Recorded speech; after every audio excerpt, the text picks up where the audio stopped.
राम राम शेतकरी मित्रांनो, आज आपण केळी कंद बीज प्रक्रिया करणार आहोत। त्यामध्ये आपण घोड्याचे लीद हे घेतलेलं आहे एक, आणि त्यामध्ये गाईचं शेण हे दोघं मिळून आपण 200 लिटरच्या बॅरलमध्ये 180 ते 190 लिटरपर्यंत पाणी घेतलेलं आहे। त्यामध्ये आपण आता हे बुडवून घेणार आहोत। चांगलं एकजीव करून घेऊ। त्यानंतर या अशा पद्धतीने कंद आहेत, याला आम्ही खोडं म्हणतो, हे छाटून वेगवेगळ्या प्रकारे बनवून घेणार आहोत आणि सर्व बुडवून घेऊ। यामध्ये आता 1 लिटर गोमूत्र काढा घेतोय आपण। असं 5 लिटर SR कल्चर, 2 लिटर पाला पाचोळा अर्क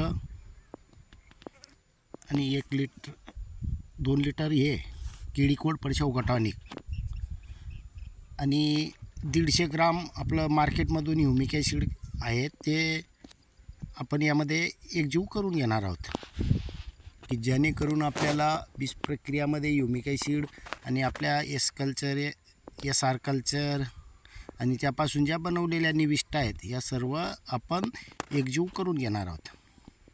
तर शेतकरी मित्रांनो, याचे जे आपल्याला अनुभव आलेले आहेत बीज प्रक्रिया केल्याचे, याच्यामुळे मुळे फुटण आणि लवकर फुटते हे आपल्याला चांगला अनुभव आलेला आहे। त्यामुळे आपण हे थोडं ह्युमिक ॲसिड घेतो आहे, कारण ह्युमिकमुळे लवकर काम होऊन जातं आहे, ते पण कमी प्रमाणात घेऊन।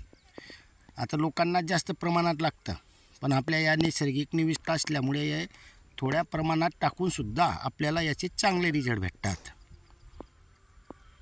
आता आपण यामध्ये बुडवून घेणार आहोत। तर मित्रांनो, आपण असं बुडवून घेतो आहे। आता यामध्ये छोटे मोठे सर्व काही येतात, या खराबखोड पण येत राहतं। तर हे जो बीज प्रक्रिया करतो आपण त्यावेळेला मात्र एक सारखे कंद घेऊन घ्यायचे। आपल्याला जे एका बाजूला जो आपण आता एक वेगळं केलेलं आहे, एक सारखे कंद आहेत, यामध्ये छोटे नाही आहेत, आणि हे निवडून आपण वेगळे छोटे काढतोय। हे पूर्ण लागवड झाल्यानंतर जी जागा शिल्लक असेल ती हे लावू, आणि आपल्याला लागणार आहे ते 3300 ते 3400पर्यंत खोल बसेड इथे पूर्ण क्षेत्रामध्ये। पण आपण 4000 आणलेलं आहे, त्यामधून आता बघू शकता तुम्ही, आता हे खोड खराब आहे, याला काही एक राहत नाही, असेही काढणारे भरपूर असतात। हे चक्रीमधलं येतं, हे खराब आहेत, आपण आता याच्यातून काढून घेतलेले आहेत। आणि याच्यानं काय होतं, हे आता समजा लागवड झाली बी तर याची पाहिजेल तसं झाड होत नाही आहे, रूख करत नाही, कारण याला चक्री म्हणतो आपण। याला पील जास्त त्रास देतात आणि मेन झाडाला याला पाहिजेल तसं हे होत नाही, आणि वाढ पण तशी पाहिजेल तशी होत नाही। असं हे व्यवस्थित छाटून आपण वेगळे काढून घेतो आहे। आणि बाय चान्स मोठं असेल हे पण आपण वेगळं काढून घेणार आहेत। गरज पडल्यास लागवड करू, तशी शक्यतो गरज पडत नाही, त्याच्यामुळे हे वेगळंच राहणार आहे। तर शेतकरी मित्रांनो, हे असं कधी केलं तर कटन आणि एक सारखं खोड दिसतं, त्याच्यामुळे हे नियोजन करणं सर्वात महत्त्वाचं असतं।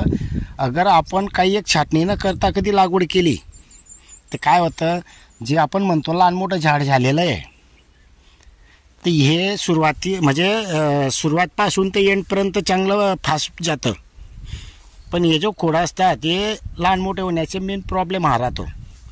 दुसरी गोष्ट, हे अंडे असते, हे छोट्या प्रकारे असतं, तर याला ग्रोथ व्हायला सुद्धा भरपूर टाईम लागतो, त्याच्यामुळे सुरुवातीला बाग हा लहान मोठा दिसतो। तर शेतकरी मित्रांनो, हे सुरुवातीचं कधी व्यवस्थित आपण नियोजन असं करून घेतलं तर बाग एक सारखा राहतो। शेतकरी मित्रांनो, हे मध्यंतरी कोडे म्हणजे चांगल्यापैकी अशी अथर्वणूक करून घेतलेली आहे। आता लागवड ह्या अशा पद्धतीने होत आहे। दाबून ओलावा असल्यामुळे हातानं करून ते खाली घुसून जात आहे। हे सर्व खोड आपण बारीक सुरीक निवडून घेतलेलं आहे। आता हे मीडियम इकडे म्हणजे आता इकडे याच्या इकडे आपण सर्वात लहान खोड आहे. आता हे वेगळ्या पद्धती म्हणजे वेगळ्या याच्यात आथरून इकडे लावलेलं आहे.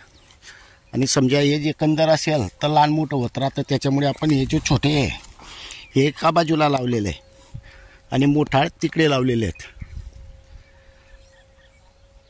आज लागवड होऊन जाईल, रात्रीला पाणी चालू होऊन जाईल अजून. तर शेतकरी मित्रांनो, हे नियोजन असं कधी केलं तर जे मी जे म्हटलं आहे लहान मोठं होणं ते इकडे लहान राहील आणि तिकडे मोठं असेल.